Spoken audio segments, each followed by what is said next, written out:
the head to get the water. As much as it's like, oh, it's Crosby, I don't know. But no, I mean, yeah, in that scenario, I think whoever it is, you got to do that to get the water to live. So. Well, we don't know how this is going to go, Matthew, but I can guarantee you this answer, you just sold 10,000 more Islanders Shaver jerseys. I'm going to say that right away. Yeah. Oh, that's funny. Can't wait for the first matchup in Pitt. Oh, it's funny. Okay, you're a native of Stony Creek. When you were on with Ron McLean and Kevin Bieksa during the Cup final, and Michael Misia was there with you as well, the 4-on-4 league in Hamilton was brought up. So tell us about that and what it was like being a part of. Yeah, so my brother actually played against Bieksa in it, I believe. When my brother was playing in, Bieksa was playing in a while ago. And then we put some teams in the last couple of years, and we've been playing, and it's just down the road for me, so it's fun. It's good hockey. I mean, you're going out, you're playing 4-on-4, and for me, just coming into the OHL, I was playing against guys that were already in the OHL, so it was good for me. So, yeah, it's a fun league, and I played in it the last couple of years. All right, so who are some of the other names that maybe hockey fans would know that are featured there? Yeah, so Michael Haig played in it. Florian Jacki, the Jackeyes, I mean, they're Hamilton natives, so they played in it. And then, yeah, like it's majority OHL guys. I had a couple teammates, Malcolm Spence, Sam Alfano. So a lot of, it was majority OHL guys, and it was fun because you got your main teams that, you know, go at it every year, and you always want to play in the finals to get the trophy. Even though, you know, it's a 4-on-4 league, but it gets a little competitive. So yeah, it was fun. What does your brother say about Bieksa?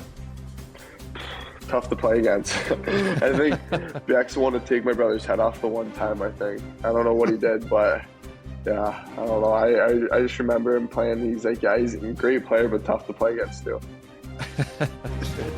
You know, Matthew, it's interesting, like a lot of guys your age, especially ones who are about to get drafted, they're not always as outgoing as you are. Like I saw you on the desk with Michael Misa and Ron and Kevin at the Stanley Cup final, and you and Michael were very comfortable. I hear you doing this interview with you now. You're very comfortable. I've heard a lot of your other interviews. You're very comfortable. Do you think that's you, or do you think this generation now of young players is just more comfortable with all this? Yeah, I think, well, my family, well, we love talking. I mean, my dad's on here, he's talking for hours, so thank God he's not. But I think it's, you know, me.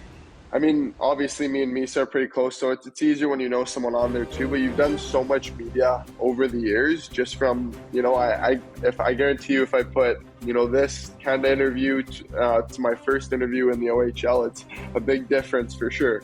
So I don't think I could put a sentence together in my first interview. So no, but you really develop all these skills over time, and it becomes like normal and it becomes enjoyable. But I've always loved to, you know, talk, and, you know, whether it's about anything, but I love talking and it keeps me busy. And, you know, any time, I mean, you put me, my dad and brother, we're talking forever. So yeah, honestly, I think it's just the way that we brought up. I love talking, and just seeing, you know, my family and, you know, how they love to talk. It's pretty easy. So where do you think you got your sense of humor from then? I mean, we hear the stories about your dad, but, you know, it sounds like your mom, Jennifer, was quite the character as well. I'd say a bit of both. I mean, my dad says the jokes, everyone's laughing. My mom says the jokes, she's laughing at her own jokes. So yeah, that's good. Yeah. So I remember my mom would pull out a typical mom joke, and then we'd kind of look at her and she'd be howling, and we'd be laughing at her laugh because it's, you know, you're not going to miss it. It's super loud. So yeah, a bit of both for sure. Now, your representative is Pat Morris. What has he told you about this week? Yeah, me and I'd consider Pat family now. He's obviously my agent, but he's family. He's done so much for me, you know, throughout life. He's so involved in me and everything I've been through, and he's always been there for me and my family. You know, just this week, he's helped me, but in life, he's helped me so much too. But yeah, this week, he's always there for me in hockey and in life. But yeah, this week, he's excited for me. He cares about, you know, me and all his players he represents. So, you know, to have him in your corner, it means a lot. And to go through this process, it means a lot. Has he told you what to expect this week, or what this, because I can imagine for you, it seems like this week is going to go on forever. Yeah. Yeah, I mean, you're doing so much. You keep busy. Honestly, you don't think about the draft till that, Friday at, whether I think it's 4 p.m. their in LA Yes. time. So, Mm-hmm. I mean, you really just keep your mind busy. You enjoy it, though. I think the biggest thing he tells me is just enjoy it. Don't worry about anything. Everything will fall into place. There's really nothing you can do now. You showed, your personality at the combine. You showed the way you played this year. So just enjoy it, and whatever happened will happen. How did you navigate this year, Matthew? Like just after the injury, how did you keep your mind sane, knowing how big of a year this is and how wired you are just to play the game of hockey and so to have to sit out for a while? How did you navigate it all?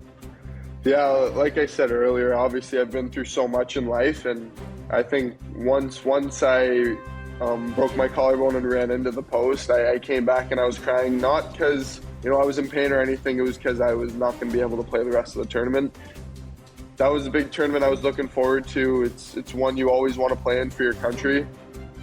You always watch it at Christmas time, and to be playing in front of your fans out on home soil, it's something you've always wanted to do. So I think I was just really sad in the sense of not being there for my team, but I was able to get surgery and then stay there with my team, which was a big thing for me. And I was really happy to do in any way, whether it was reading lineups, patting the guys on the back, doing anything I could to help them in the tournament, even though I wasn't on the ice. But yeah, I think obviously no hockey player doesn't want to play hockey and wants to watch. So it just hurts me not being able to play. But I was trying to help, my team after the tournament in Erie and when I was at the tournament in any way possible. Were you concerned at all, Matthew, that the injury and not being able to play would affect your draft stock? Yeah, that definitely, after the tournament, I talked to Pat about those things, but no, not really. I thought I left everything out there that I had to show this year. In my draft, you're only playing 17 games, so I think in those 17 games, I left it all out there. Where if I didn't, then maybe I was thinking that, but I left it all out there. What I thought. So yeah, I think it was a bit easier, but obviously it's never tough not playing hockey, and to miss that much hockey as a hockey player, it's not fun. And I feel like I get a little bit more stressful when I watch the game than I'm playing. So. So now that you are back on the ice skating, Matthew, someone that's been on the ice here quite a bit with you lately, Mark Giordano. How did that come about, and what's been the best part of his influence?